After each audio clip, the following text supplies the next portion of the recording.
who will answer this one are Hope Johnson and London, and then I will pick randomly from the other 6 candidates. And no candidate, hopefully, will.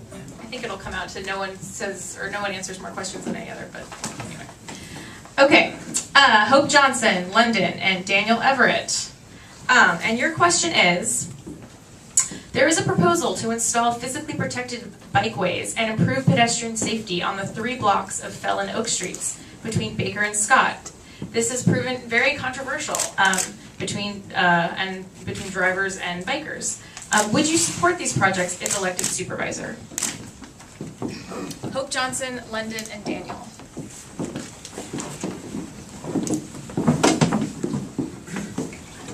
Hi, I'm Hope Johnson.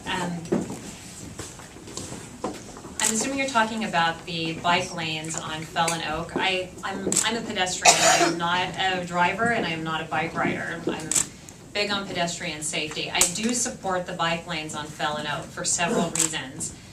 Number one, as a pedestrian, that is one of the loudest places I have ever walked in, and bicycles are much quieter than cars, and noise is definitely a disadvantage in the city. I know we have to put up with it, but it's really a health issue. There are studies done on it.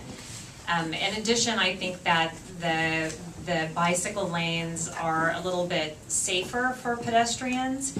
I know that you would be losing parking space, and I know that that's a huge concern for people who park. But this is one of the areas where when the freeways were torn down, people are starting to use it like freeways, and we're going to have to address that. And it's going to become even worse as Park Merced gets built and people need to use that as an ingress and an egress. And it's one of the realities that drivers are going to have to face. I'm sure you've been to New York and Los Angeles, and rather than having just continuous backup of cars, it would be great to have at least some things moving, which bike lanes would provide. So I would definitely in support of that. Thank you.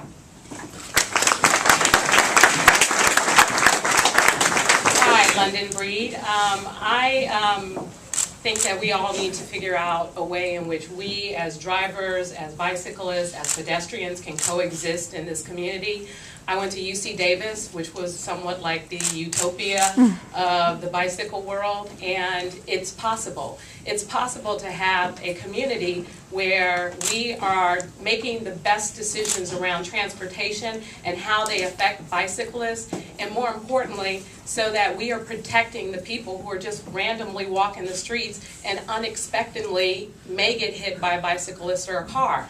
I care about public safety in general, and if we are going to really make the kind of changes we need in this city, we need to come together, we need to take those kinds of things into consideration, and more importantly, I mean, there are families who need to get into their driveways, there are elderly people who need to get into their driveways, and so I'd like to see approaches that are smart, that make sense, that can work for everyone, and no, everyone will not maybe get everything that they want, but I think if we come together as a community and talk about these things, we can make a really good decision for our district and for our city. It's clear that we have had a significant increase in bike ridership in this city, and I love it. I love seeing the bicyclists everywhere. I love seeing families walking with their strollers and other things, and I love seeing the drivers, but the drivers are going to have to be educated. They're going to have to slow down, and we have to start working on educating all of the different parties if we're going to coexist in this city together.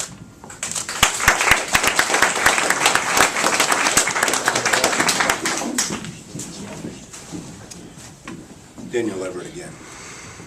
Ladies and gentlemen, I think it would surprise many of you out there, or certainly those who hadn't been paying attention, the amount of overlap that these issues really have. It's not just parking on one end and bicycle lanes on the other. Parking, for instance, substantially affects the amount of traffic in a given community.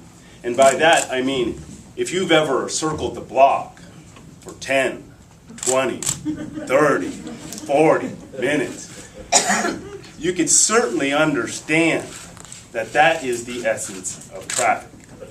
And if you've ever sat in a muni bus and waited for the slow car who's circling the block for his 10, 20, 30, and 40th minute, then you could certainly understand how the parking situation slows down Muni.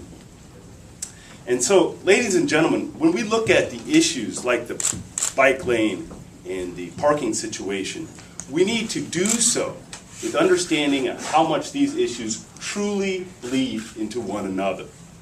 And if we look at that approach, I feel we can more easily tackle these issues. I am definitely in favor for an increase in cycling here in San Francisco, but I think we need to do so with recognizing the hopes and needs and necessary requirements of ordinary citizens here in San Francisco, and that certainly includes parking and respect for one, to have a parking space and to own one's car. Thank you.